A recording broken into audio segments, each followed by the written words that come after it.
The New South Wales Government's shark management strategy was implemented in 2015 by the Department of Primary Industries in response to an increase in shark incidents in New South Wales. The strategy includes a range of new technologies, including smart drumlines, VR 4G shark listening stations, aerial surveillance using helicopters and drones, as well as tagging sharks to understand their movements and presence close to shore. Smart drumlines are vastly different to traditional drumlines. They are designed to alert operators when an animal is caught, allowing rapid response, including releasing marine species alive. Relocation of live sharks further offshore after capture is a procedure that has been successfully used for several years in Brazil and South Africa. Smart drumlines are deployed approximately 500 metres from shore, weather permitting. They are baited and positioned away from swimmers or surfers. When a shark is hooked on a smart drumline, an alert is sent immediately via email, text message and phone call to the Department of Primary Industries, shark scientists and contractors. The shark is carefully pulled to the surface. An acoustic tag is inserted, as well as a satellite tag if conditions allow, before the shark is relocated and released offshore. The dorsal fin tag helps to track the shark using satellite technology, while the internal-external acoustic tag can be picked up on the network of shark listening stations across Australia. Acoustic alerts from the VR 4G receivers are immediately broadcast via the SharkSmart app and at New South Wales SharkSmart on Twitter.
Trace is an action sports tracker.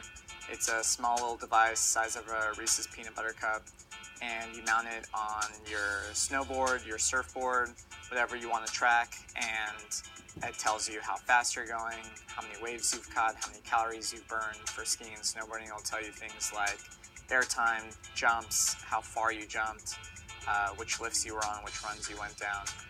You know, if you look at different sports like running or biking, they've had tracking for a really long time. So you don't see like a serious cyclist or a serious runner without a Garmin watch, for example. And you know, I think eventually you'll see every sport measured the way running and biking are today.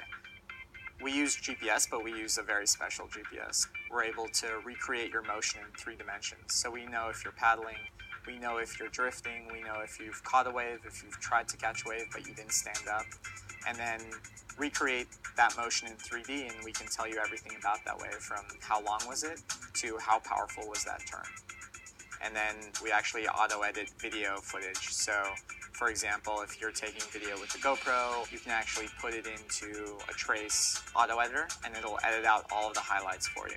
And you can see the stats overlaid on top of the video, so you can see speed, how long the wave was, all of your turns and how big they were, and all of that happens automatically, so you don't have to do anything. So this is a video of me surfing. This is a lot of boring stuff. I'm going to just drag it into the auto editor. Finds 2 waves.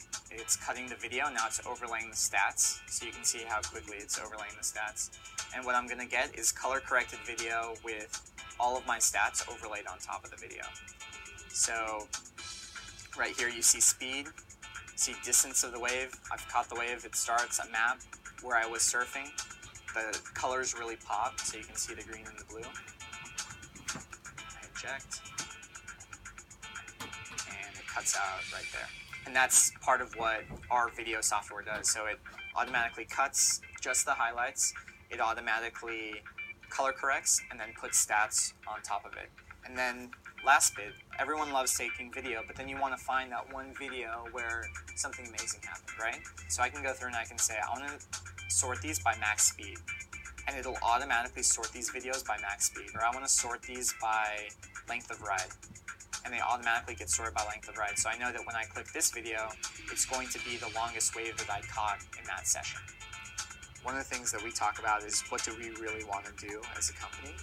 And our real mission is enhancing the experience for athletes who are passionate about their sport. We're super excited about the future of it and the possibilities that it gives.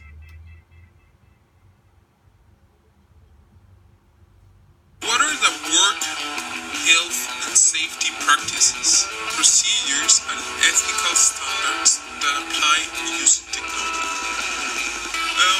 For example, you need to know the health and safety discrimination, also the privacy law.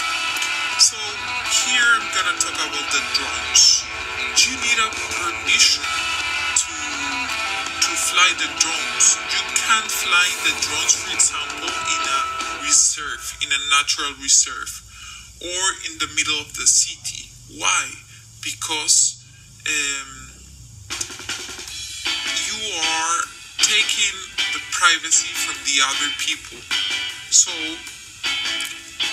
you need to know this law. Also, that comply with media ethical standards, the use of only the purpose of the sport, equal opportunity, everyone can serve, everyone can play volleyball. It doesn't matter from where you are, how old are you, if you are a female or a male, if you are from another religion, it doesn't care. Also, duty of care. Everyone needs to be safe. And intellectual property. What are some common problems of using technology? Like everything, there are positive things and negative things. So, a negative thing, a problem of using technology is manipulating the sport. So you can manipulate the sport, and this is not that good.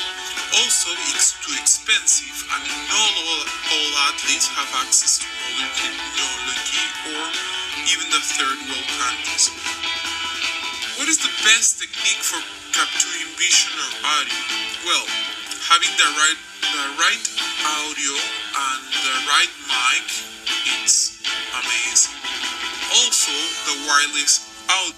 For example, you can have the wireless audio, and you can be like 1K away from your athlete, and he can still listen to you.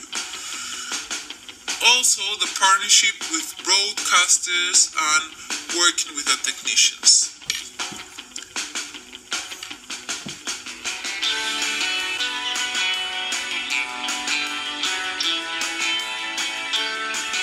Where is equipment stored and maintain the maintenance programs? So you need to be very careful about the safe and temperature control room.